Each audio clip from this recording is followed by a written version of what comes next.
lang, balik-balik ka rin hanggang pagmantika. Okay, babalik-balik ka rin hanggang lumabas yung sariling mantika. Bakit mausok?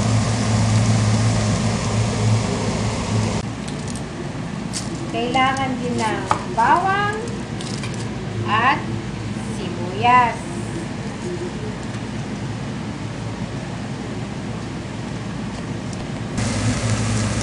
So, ganun lang. Parang piniprito siya sa sarili niyang mantika. Binabali-baliktad hanggang sa mag-golden brown. Yan. Babali-baliktad rin lang dyan sa kawali hanggang sa mag-golden brown siya. Sa sarili niyang mantika. Walang mantikang ilalagay. Tapos, ang magiging sangkap na gulay ay ito. Yung wild mushrooms. Yan. Meron din onion. Few garlic. 1, 2, 3, 4, 5 cloves garlic.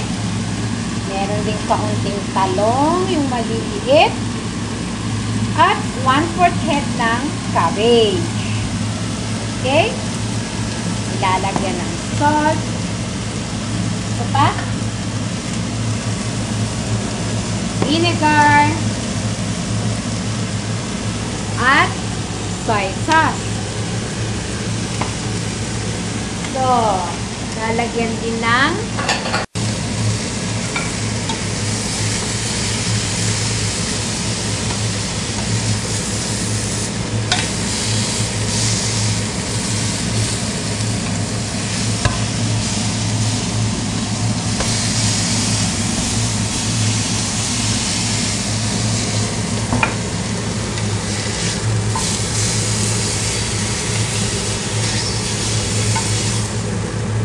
set aside muna.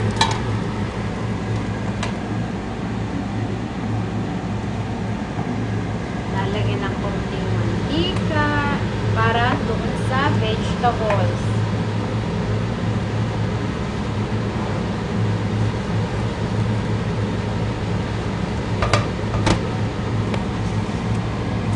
Garlic.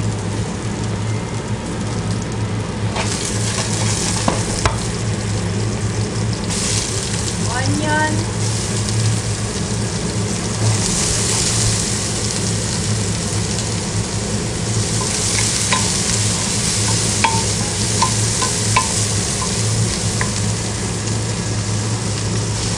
Mushroom. So, ito yung mixture ng prosciutto, vinegar, and soy sauce.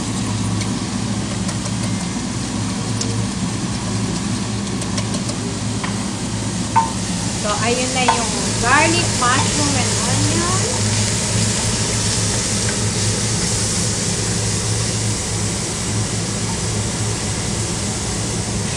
Eggplant. Cabbage.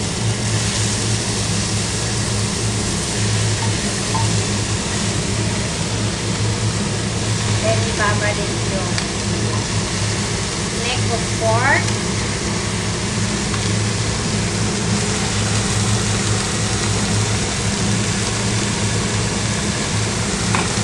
Isimplahan ng vinegar, onion, soy sauce, and prosciutto. So, pagkatapos tatakpan, gaano katagal siya? Hanggang maluto? So, tatakpan hanggang sa maluto lahat over medium heat. Okay. Ah! So, ayan na. Luto na siya. Nasaan yung gulay, baby? Andiyan. Yes, gulay. Who is gulay? That is gulay. Guten appetit. Pinutakti na. All these girls, they like my swagger. They calling me Mick.